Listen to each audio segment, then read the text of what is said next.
Welcome to the Pulse of Spokane. Join us for the latest in news, views, and conversation with community leaders. The Pulse of Spokane is brought to you in part by Homes for You, Well Dressed Walrus, Spokane Firefighters Local 29, Creative Music Learning Center, and North Idaho Events. Now, put your finger on the Pulse of Spokane. Hey there, welcome into the Pulse of Spokane. I am not Kent Adams, and for our viewers at home, as well as on the go, for that, you're welcome.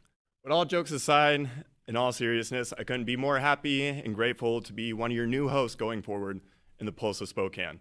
But enough of an ice-breaking formality, because we got a great lineup of guests for you today, including Bryan Lynn of the Sportsmen Alliance, John Dubay with Strategic Contract Solutions, and Tom Clark with the Spokane Association of REALTORS. But before we get to them, weather and commercials. Hello everyone, and welcome back to Spokane Talks Weather Forecast. My name is Connor Kotzman, your official weather forecaster. Today, Spokane looks to be mostly rainy with a high of 43, while this week looks to be mostly cloudy. Tonight will be mostly clear with a low of 30. Today, Cheney looks to be mostly rainy with a high of 42 and a low of 30. Coeur d'Alene looks to be mostly rainy with a high of 41 and a low of 29. We believe every person is created in the image of God with immeasurable beauty and worth, that people should not be defined by their present condition or past mistakes. We are all broken. We need each other. Healing for our brokenness begins with connection, with understanding how much we are loved by a good God. And with healing comes change, the potential for joy and meaning. No one was created for mere survival on the streets, for an existence blurred by mind-numbing substances. Each person is created with a purpose, a unique gift no one else can offer the world. Our job is to help them rediscover it. Real people, real change. Union Gospel Mission. Welcome to a new kind of talk show, Spokane Talks, where you find news, views, and conversations that include respect for opinions, facts, and diversity. Spokane Talks, Saturdays at 8 a.m. on Fox 28. The economy is getting stronger. Banks are lending again, and interest rates are at historic lows. Now is a great time to buy your dream home. The caring and knowledgeable professionals at Homes for You have been helping people just like you for over 20 years. They take the time to listen to what you want and will help you find just the right home in Washington or Idaho. Real estate is what we do at Homes for You, 928-5782, or visit online at homes4uspokane.com. Hi, this is Kurt Stockwell with Well Dressed Walrus. We are a local website design and development company here in Spokane. What we do is build beautiful, usable websites for local businesses. A website needs to be beautiful, it needs to be usable for your users, your customers, and yourself. Contact us anytime. We'd love to talk with you about your online marketing.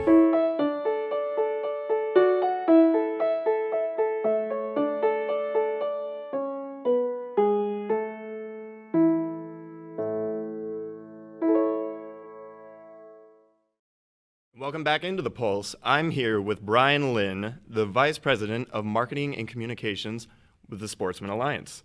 Bryan, first of all, thank you for being here. We appreciate your time.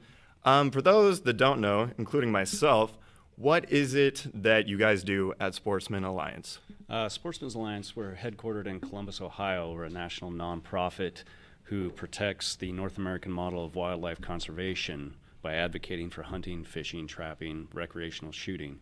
We work in all 50 state legislatures at the state and federal court level and at the ballot box nationwide. Okay, and you were just saying before the break that you've been there 5 years now? Been there about 5 years now. Okay. So yeah.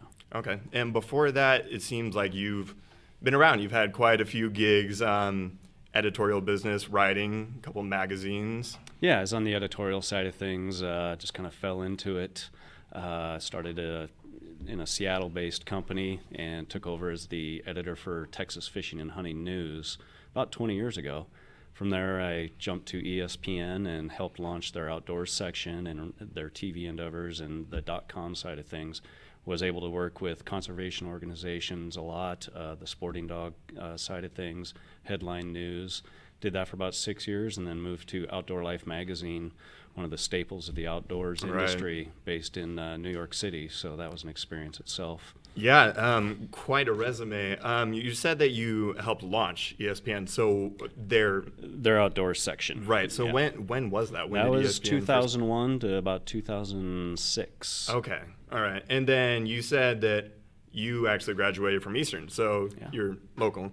Are you from the area as well, or did you just happen to go to Eastern? Grew up in Moses Lake, Ephrata. Okay. Graduated from Ephrata High School, and then came up here, went to SCC for a couple of years, and then went to Eastern, and graduated from Eastern. I'm still active in the Alumni Association there and with the Greek system out there. Oh, the Greek system as well. Very nice. So I was taking a look at your guys' website in preparation for this, and I was looking at your page and your little bio and everything. And one of the things that kept coming up was a hunter's role in the environment, in the ecosystem, and its biological need and everything. I was wondering if you could just kind of touch on what that is and kind of give a lay of the land for what that relationship is like. For sure. Most people support hunting. Every poll you look at, it's somewhere 75-80% of the general public supports hunting as a wildlife management tool. What is happening is there are some people out there that don't believe in it. Believe they take a more preservationist attitude than a conservation attitude. And the preservationist mentality has led to the downfall of a lot of wildlife management. It handcuffs wildlife biologists, and at the end of the day, it will undermine the funding that supports conservation in North America. Okay.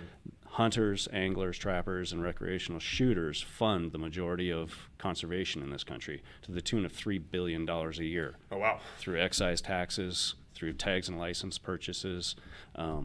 It's phenomenal. And without those people and that incoming funding, it falls back to the regular tax-paying citizens. Right. And so it just begins to unravel as you remove these methods and means of hunting and fishing and trapping and managing it for the carrying capacity in today's society. So, I mean, pardon my ignorance, but how long has this war, these two sides, how long has this existed? This didn't just appear, a couple weeks ago. I'm sure there's a root to it. Yeah. So the North American model of conservation kind of started in the 20s and 30s. Okay. At that time, market hunting was going crazy. We were, the environmental stuff was taking place. Habitats were being destroyed.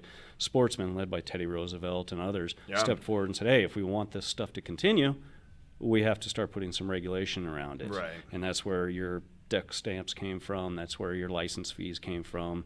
Excise taxes. During the height of the Great Depression, Sportsmen said, place an excise tax on guns, ammo, and all these other things, and that goes directly back into conservation.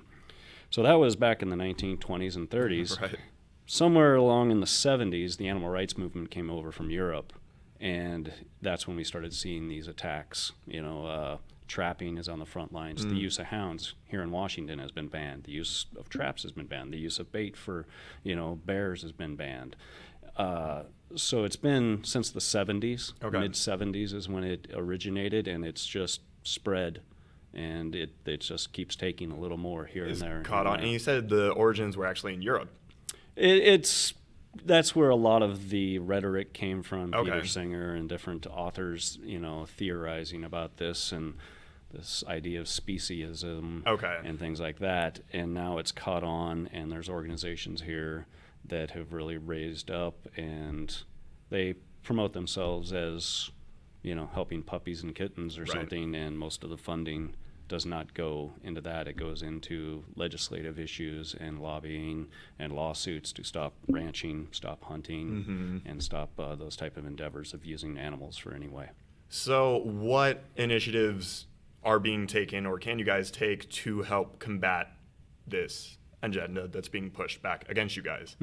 A lot of it, just by the nature of how it's set up, because hunting is legal, Right. is a defensive step. Okay. We don't we don't get to call the shots, and we're not trying to start a war or fight. Right. We're just trying to defend what's already legal and what has already been proven through a 100-year track record of wildlife management. So a lot of the times we're playing defense and have to go in and lobby and say, hey, no, let's change this language, or run a counter ballot initiative as we did in Montana, as we did in Maine. And so we have to do that. We do try to work offensively at times, opening up public lands. There was open until close, which is included in the latest federal Sportsmen's bill that was passed last year and signed by Trump, that federal lands are open to sportsmen unless there's cause to close them, which seems pretty, straightforward. Right. But for the last 100 years or so, it's been the exact opposite. So you've had to go through regulation to open these lands. Sunday hunting in some places back east, especially blue book laws around hunting on Sundays, which seems weird to us here in the West. We all hunt on Sundays. It's closed there, so we're trying to open those up. Lower the barriers for people to get involved in hunting. It's an expensive and time-consuming sport to begin with. There's a lot of barriers, hunter's ed, different things like that you have to take. If we can lower those barriers, if you want to try it, you can go out with a mentor, get a mentor's license, and go out with somebody and experience this and try it on and be like, okay, now I want to dedicate the time to taking a week-long hunter ed course and becoming proficient with the firearm and all that.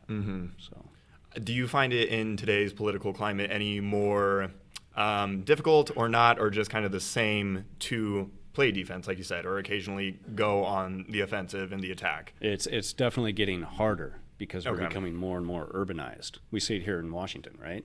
Seattle, the I-5 corridor, Seattle, Tacoma, Olympia controls the vote. Well, they don't have to deal with the fallout of some of the initiatives that are passed. Hounding was taken away. We have a proliferation of mountain lions in the area, especially over here in the east. Wolves, bears, all of those issues, the people in the city don't have to deal with the consequences of it, but they have the voting block to pass these things. And as we become more disconnected from nature and are in cities, that becomes a bigger and bigger gap to have to bridge. And the messaging that works for the other side is often hard to combat because it's emotional and not scientific.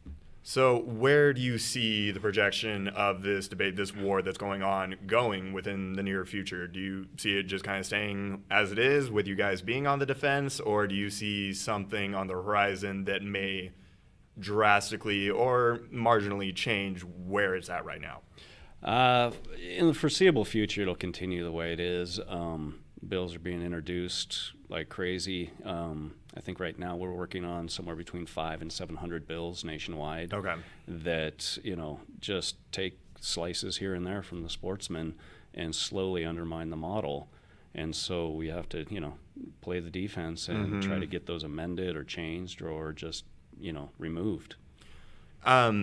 This is just kind of a general question because I'm not well versed in hunting at all, but the seasons of it, does it vary from type of game, whether, it's deer and that kind of thing, or if it's rabbits and a smaller thing? Is it a seasonal thing? Okay. Yep, it's completely scientifically managed. Right, It's based on the carrying capacity of the habitat and everybody that needs a piece of that. Your game regulations are set. Biologists do studies. It's what the population is, what the mortality rate is naturally occurring, what the surplus that hunters can take is, which then funds the model to begin with. It's all scientifically done down to specific drainages and units. Every state is broken into smaller pockets, and those animals are surveyed, and the offtake is scientifically proven that this will not harm the population. We manage at a population level, not an individual species level. So when you see things blow up in the media, Cecil the lion or a wolf that gets named, that is an individual animal. And we don't manage for the individual animal. We manage for the population. What's going to sustain the population of lions, bears, deer, rabbits, ducks at that population level for everybody to use and enjoy? With all that being said, it's kind of hard to imagine that people could go and attack that with how fundamentally sound it sounds like everything is, and the infrastructure that's been in place for however long, ever and ever and ever. Emotions and facts are two things, and we're in a day and age where facts often don't matter, and the emotional message, especially when paired with an animal, is very hard to overcome. It's hard for people to get past that psychologically, to look at the facts and look at what happens down the road, and that this has been a success. There was a time in the 20s, 30s that there wasn't wildlife, even in the 60s. Now we have a couple of generations that don't know what it's like not to have wildlife. Think it just happened in a vacuum. It didn't. It took place management. It took funding. It took habitat restoration, and the Sportsmen were on the front edge of that. Well, I would say that it's probably fair to assume that you enjoy what you do, considering the bevy of knowledge that you have and the passion and everything. What has been something for you that has been the most enjoyable? What makes you get up every day and do this and go out to work and fight on these proverbial front lines against people that are attacking the thing that you do? Yeah, I grew up in the basin and waterfowling, and then got into deer hunting, and through ESPN, through Outdoor Life, I've been able to travel the entire country, hunt just about every state, overseas, and what is so neat about it is the varied culture. This country is, from the Northeast to the Deep South, to the Pacific Northwest, to the Midwest. The culture and how we all go about doing these different endeavors is different yet the same, and it spans every demographic out there, from the uber rich to the dirt poor, subsistence hunters, and it doesn't matter, female, male, black, white, it doesn't matter. We're all hunting and enjoying it, and we're all tied together and understand this, and you can see where these different cultural aspects of our country come together and have a similar theme but are slightly different. Okay. Well, for those that want to get in contact or want to get involved or just want to know more about what you guys do and specifically the Sportsmen Alliance, where can they find you? We're on all the social media outlets.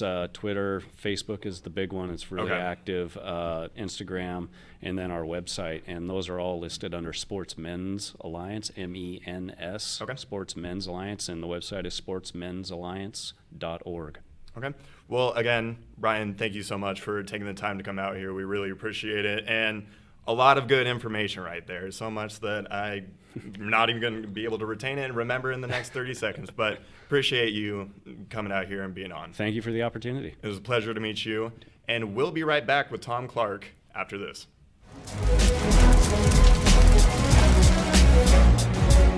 This is Looms Day in Spokane. We got about 40 firefighters and their friends and family handing out 40,000 cups of water as the day goes by. It's a very good opportunity to see the public and support them and help them out and cheer them on during Blooms Day. It's one of the best things about Spokane is that we have these major events and the whole community comes together not just to participate but to volunteer and show that they really care about our city and making our city look great. This type of an event really is emblematic of Spokane because so many people get involved. We have 50,000 people probably running this race. Always has been a very huge event. Right now we're at the corner of Broadway and Nettleton. It's the last water station before the finish, so people are pretty much dehydrated by the time they get to us. They really need our water. The water stations are a vital part, especially on warm days like today. It's real important that we have the volunteers to help with that. Without the volunteers, Blooms Day wouldn't exist. All up and down the course, there are people that are involved in this celebration. It really is a celebration of what Spokane's all about.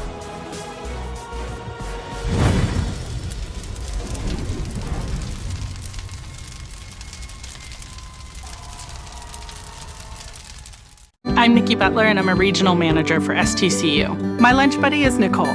I'm Brandy Schloss. I'm a regional manager at STCU. My lunch buddy is Angelina. She's grown up with me. I've grown up with her. To see her graduate will be a lot of fun. Brandy and I have been lunch buddies since the girls were in second grade. It's great that STCU provides me with the opportunity to be part of Reach for the Future. We are committed to the children. We're committed to our community. I'm Nikki. I'm Brandy. And STCU is here for good. This is River Ridge Frame Shop, called Frame It Today, where we can take your art, customize it, and get it ready to hang on the wall.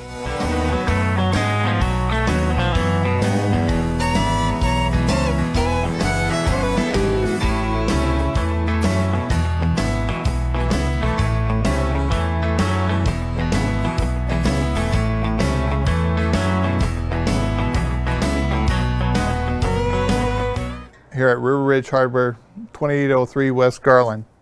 Welcome to a new kind of talk show, Spokane Talks, where you find news, views, and conversations that include respect for opinions, facts, and diversity.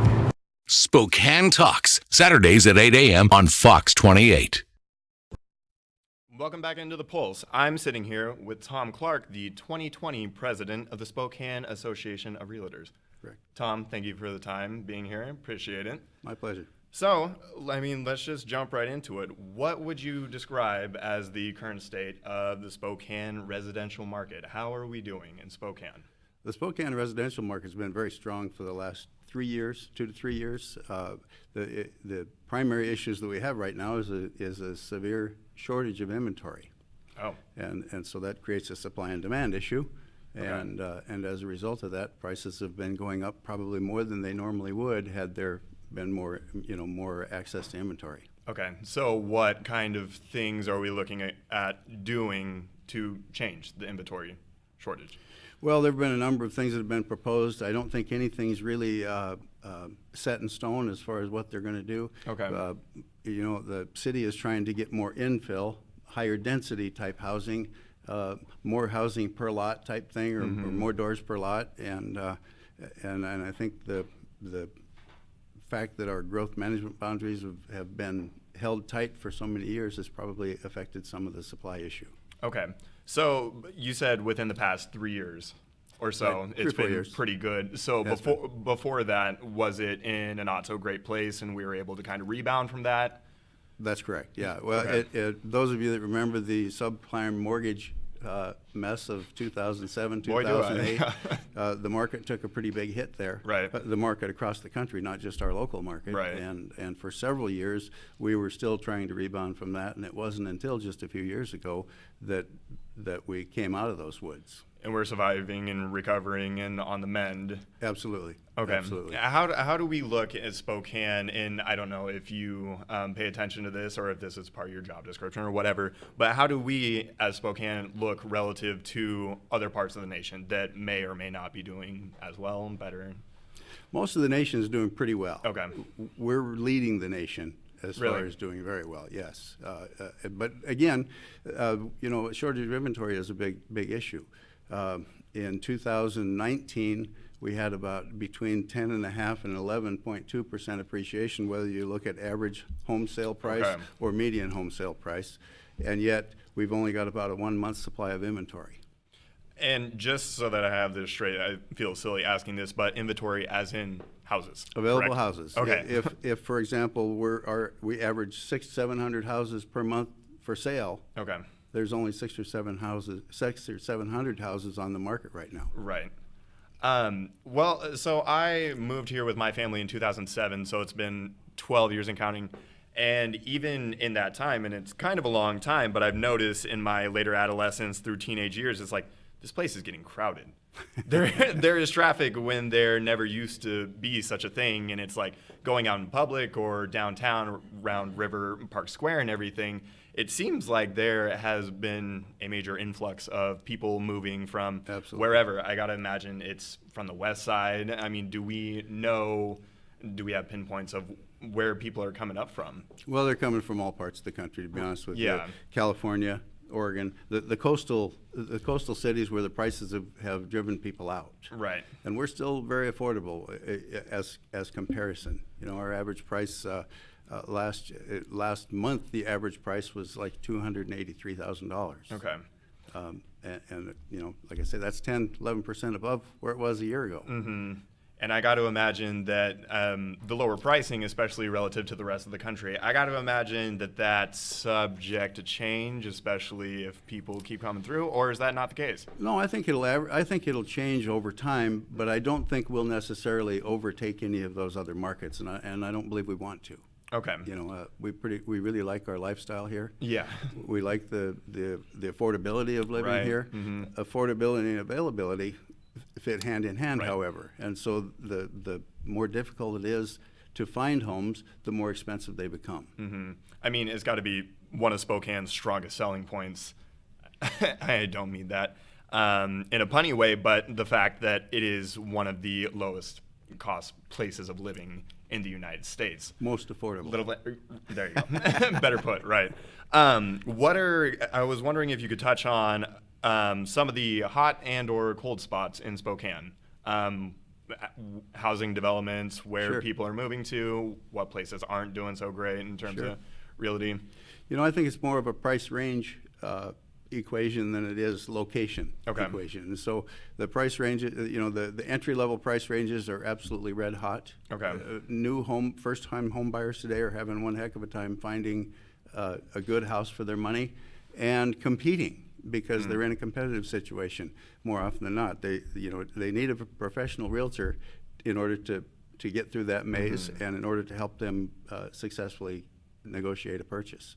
It's not uncommon to have 3, 4, 5 offers on any given property in those lower price ranges when the property hits the market within just a few days. And then, as we go up in price range, we get into the $400,000 and $500,000 price range. Then the market starts to slow down a little bit. It becomes a little bit less competitive. Okay. And are things like we were talking about this a little bit during the break, but the Amazon plant that's been put out by the Petro and the Fairways Golf Course, I would imagine that has created so many jobs that it's either pulling people from various locations that are not Spokane, like we touched on. Is that projected to change anything in realting at all? You know, one of the things that has been happening quite a bit over the last several years is we've gotten a lot more apartment buildings. And there's a couple of things causing that, and part of it is the condominium liability laws right now make condominiums less desirable for builders to build because of their liability. So we have some issues that we're still dealing with state legislature on that. But the other thing is that the West Plains itself is growing as fast as it probably can right now. As more land is developed, it'll ease things a little bit, but once again, the growth management boundaries kind of keep us restricted a little bit on what we can do. And so on a day-to-day basis, if you could touch on a little bit, what are you doing what do you do as the 2020 president of the Spokane Association of REALTORS? Well, the Spokane Association of REALTORS is a voluntary organization. It's a volunteer organization where we have several committees. I think there's 10 or 12 committees that handle every various aspect of the Spokane Association of REALTORS, from education to communications to government affairs to professional development, things like that. And so those committees are all volunteers, made up by volunteers of realtors, and they make recommendations to the board of directors, who are all volunteers, and then I get to run the board meeting. And how do you enjoy that? It's fun. It's good. I like being part of the solution rather than part of the, part of the complaint department. Yeah. So naturally, yeah. It's kind of nice to be able to be on the front edge rather than the rear edge. And in providing the solutions, I mean, where are we at right now in thinking? I mean, you've addressed the inventory problem, but are there things being put in motion to offer solutions and to get past that? Well, there are. Last year at the state in Olympia, we pushed what was called the Unlock the Door campaign. And some people, some of your listeners will remember that because it was pretty widely publicized. And the whole goal was to give our legislators ideas to help limit or reduce some regulations, reduce some restrictions, and to open up the possibility for more building and more availability of housing. Mayor Woodward this year that was just elected, one of her primary priorities is to increase the housing supply, increase decrease the housing challenges that we have right now, and we're very much in alignment with that, and we'd be willing to help in any way we can to help her with that on her agenda. Yeah, of course, and that all sounds great. And I noticed and saw that you brought some statistics with you. If you want to gloss over a couple of those, or ones that you think that are really telling about where things are at right now. Well, I think the biggest thing is in December last year, we had a little over 600 sales, and we had a 0.9 month inventory. Excuse me, I take that back. That was in January. In December, we had more sales in December. However, the inventory was 1.1%. Okay. So we're still right, or 1.1 month, excuse me. We're still right there at a month plus or minus of available inventory at any given time. And there's several things that are restricting that. Some people are not putting their houses on the market because they don't have the availability to go find a home to buy. They don't want to sell their house and become homeless. They want to sell their house and move up, sell their house and move down, or sell their house and have another place to go to. And so that, you know, it's a chicken and egg right, yeah. kind of a thing. And so it's going to take time, and one step at a time will help to solve the solutions. You know, I think our city council right now is working on some landlord-tenant issues that may cause some issues for more supply and affordability. Okay.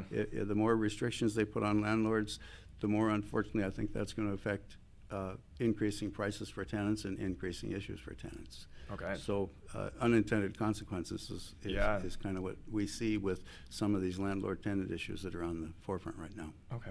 Well, Tom, again, thank you so much for your time. I know you're a busy man, especially as the pleasure. 2020 president of the Spokane Association of REALTORs. People that want to get involved or want to know more, where can they find or look for, maybe not you specifically, but the Spokane Association?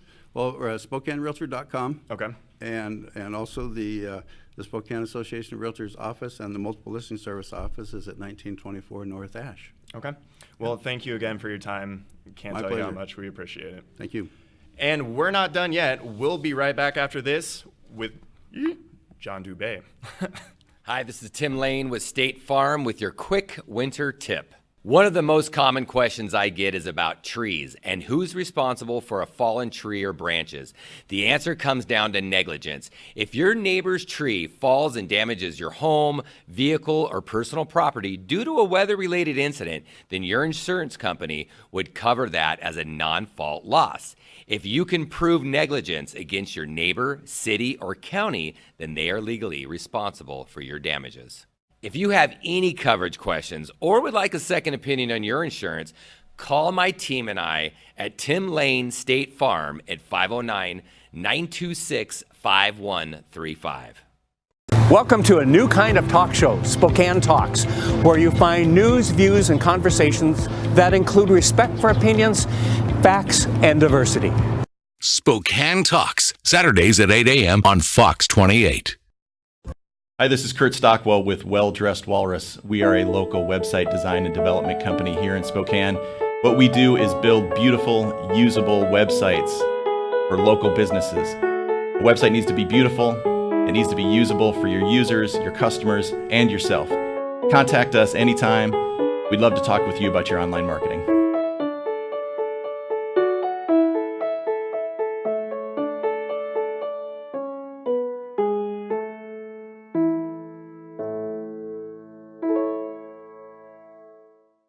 I had no idea how to be an adult, let alone a mom. I grew up in over 20 foster homes, so I partied to escape. I wanted to change, but I had no idea what to do. UGM showed me that healing begins with the heart, with understanding how much we are loved by a good God. My kids and I started over with a whole new foundation. Real people, real change. Union Gospel Mission. And we're back with our final guest of the hour, John Dubay of Strategic Contact Solutions. He is the founder as well as the managing director. And so we were just kind of briefly going over what your company does, and it's really powerful what you guys do, and it's really impressive. Just go ahead, take the floor, and just talk about it. It's really something. Sure. Well, I think what we do is exciting and things. I guess how we do it is the secret sauce special is part. Probably There the you go. special There you part go. of it. Exactly. So Strategic Contact Solutions, a lot of businesses these days are struggling with communication. Okay. Business development, account management, customer service, just the back and forth communication. Okay. In fact, the proliferation these days, we hear it all over the place with AI, artificial intelligence, social media, social marketing, email blasts, those types of things are easy and tend to be cheap, and they don't involve a lot of rejection for businesses. So are you saying maybe not the sole cause, but a reason for why businesses are struggling with their communication, as opposed to being lending themselves to the progression of communication? Exactly. Okay. Yeah. So a lot of the businesses, a lot of sales, a lot of customer service, inherently people are afraid and don't like rejection. Right. Naturally. We don't want somebody to tell us no. We don't want somebody to tell us they're not interested in things like. So an email blast, a social media program, social marketing program, is an easy way to keep all of that at arm's length. Okay. All right. Businesses, the old business adage is, nothing happens until somebody sells something. Right. Okay. Well, true enough. But nobody's going to buy something until somebody talks to someone. Okay, right. All right? It's all about one-on-one communication and interaction, and that's where we stepped in. Instead of allowing the hands-off, arm's length to inhibit relationship building with businesses, we bring that in and we focus on one-to-one communication with their clients, their customers, et cetera. The way we were doing it, what we were getting at earlier, is how we do that. And the way we do that is with our employees. That's our secret sauce. 100% of our employees are either blind or visually impaired. Okay. So phenomenal creativity, right? Great active listening skills, wonderful communication skills, et cetera. We're kind of taking a step back and getting the business relationship with their customers, their prospects, these types of people, the way it was 20 years ago. Okay. One-on-one interaction, back and forth, gather information. Taking it back to the basics, the things Exactly. that the fundamental, the foundational pieces of business, would you say? Exactly. Okay. Yes. Yeah. And so how long have you guys been around? We were founded in 2013. Okay. So we've been a little more than 6 years now. Okay. Like I said, 100% of our employees are blind and visually impaired. We've talked to other people around that. The unemployment rate these days in the economy, 3.6%, it just ticked up to. Any idea of what the unemployment rate is for the blind and visually impaired? I'm gonna be a fool taking a shot. Is it? I don't even want to say how high it is. Well, go ahead and break my heart. Whatever you think, it's probably higher than that. It's over 70%. Okay, I was gonna say something in the 60s. Okay. Yes. So. Okay. Wow. So it's intriguing, and I was just actually, in addition to talking with a lot of people, which I do every day. Yeah. There was a wonderful article yesterday in the Wall Street Journal about the challenge that a lot of small to medium-sized businesses with 20 employees or under, 20 to 50 employers, are having a hard time now finding employees, labor, because of the economy and what's going on with the labor market right now. And that's really inhibiting some of the growth in those size businesses. I was reading that with both optimism that this is great that we've got such a low unemployment rate, but on the same side, the other side of that coin is that here we're dealing with a population at Strategic Contact Solutions, the blind and visually impaired. We've got wonderful talent and 70% unemployment rate. Why don't we have more people realize and appreciate that we've got a great pool of talent, a very deep pool of talent there that isn't even being tapped? So what sparked the idea for you, whether it was, conceived before 2013 when you founded this and everything?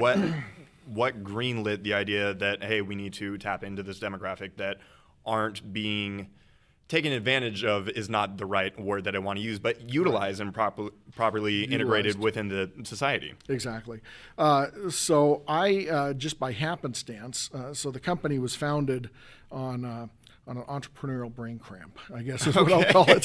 So I had a former client call me and ask me, we've worked together, I trust you, I need somebody to do X, Y, and Z. Okay. Who should I call? I trust you, John. The entrepreneurial brain cramp came when I said, well, as a matter of fact, we're going to start a company that does X, Y, and Z. You ought to hire us. He said, great, go ahead and send me a contract. Okay. I hung up the phone and thought, well, holy cow, now I need to start a company that does X, Y, and Z, and I'm going to have to find some people to do it. So initially, we hired a sighted person and a blind person. Okay. I had met this blind person previously. Okay. Phenomenal personality, just very dynamic, outgoing. Her name's Amanda. She's still with us. She was one of our first employees. Okay. And as we continued to grow, birds of a feather, right? So as we're continuing to grow, we're talking to employees saying, we're growing. Do you know anybody that's looking for a job? Here's the skills we're looking for. And as we were hiring more and more visually impaired employees, they were just bringing the skill set to the table that we and our clients are desperately looking for. Wonderful communication skills. You can think out of the box. You can be creative. All of these types of things based on, it's a disability, but in our case, it's actually something that we can leverage. It's an attribute that we can leverage. Because they all more or less have the skill set that you guys are looking to without utilize. Question. Okay. Yeah. Yep. Absolutely. And so that took us to, let's just focus on hiring the blind and visually impaired. That got me involved in a number of organizations around the country and serving on some boards in these organizations. The two biggest challenges that the blind and visually impaired face, which is probably why the unemployment rate is so high for them, is an inherent bias in employers. Right, Why should I hire you? What changes do I need to make? What risk am I taking on? How are you going to integrate? What happens if I hire you and that's not a good fit? These types of things, which is kind of interesting, because usually I'll smile and listen to that, and my question back to them is, wow, those are really good points. Don't you ask those questions when you're hiring somebody who's sighted? Because it's the same questions you should be asking. Any rate, if they can clear that hurdle, the next hurdle tends to be logistical transportation. How am I going to get back and forth to work? What happens if I need to work longer hours or odd hours and things? And so we looked at that. Inherently, I'm a proponent and an advocate for the blind and visually impaired. So they've already cleared that first hurdle. We had a brick and mortar location here when we first started.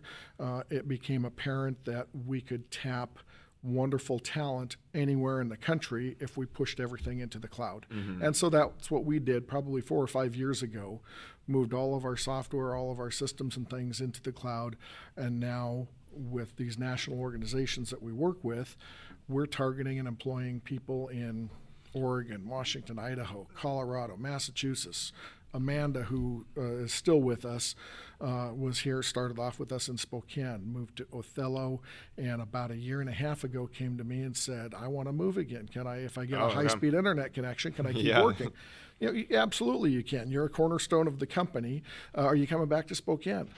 No, I want to move to Mexico, which there you go. Inherently is Amanda's spirit. One of the things we love about her. Shout out Amanda. So now shout out Amanda. Now we're an international company now because we've got an employee in Mexico as well. Wow. So that's incredible. It really is. Wow. It's so great to hear that you guys, I mean, specifically have been able to carve out a place in the workplace, specifically for these people that wouldn't get the chance elsewhere. Were you guys always 100% from the start in terms of all your employees being visually impaired, or did it? No, we started off with a blind and a sighted employee. I think we had a couple of sighted employees and a couple of blind employees, and as the sighted employees left, that's about the time we just started backfilling with more blind or visually impaired employees. Yes. And so for the companies that need that help with communication, where do they find you guys? How do they get in contact with you? How do they get into working with you guys? We love talking to businesses all the time. Our website is strategiccontactsolutions.com. Or you can look me up, John Dubay, D-U-B-A-Y, on LinkedIn. Well, again, thank you for the time. This is really an incredible insight to the fact that there are things like what you guys do. They're being done out there. So it's really uplifting and helpful for us. Thank you again for your time. And find you at John Dubay, LinkedIn, as well as the website. Yes. All right. Well, that's going to wrap it up for us here on this Thursday, February 13th. Check us out on Facebook if you haven't, Spokane Talks. Give us a like. We appreciate your steadfast support and your continued support. And we will see you next time on The Pulse. The Pulse of Spokane is produced in Spokane, Washington by SpokaneTalksMedia.com, which is solely responsible for its content. The Pulse of Spokane is brought to you in part by Homes for You, Well Dressed Walrus, Spokane Firefighters Local 29, Creative Music Learning Center, and North Idaho Events. Ask the host a question, recommend a guest, or hear this program again on our Facebook, YouTube, Twitter, Spotify, Apple Podcast, or SpokaneTalksMedia.com.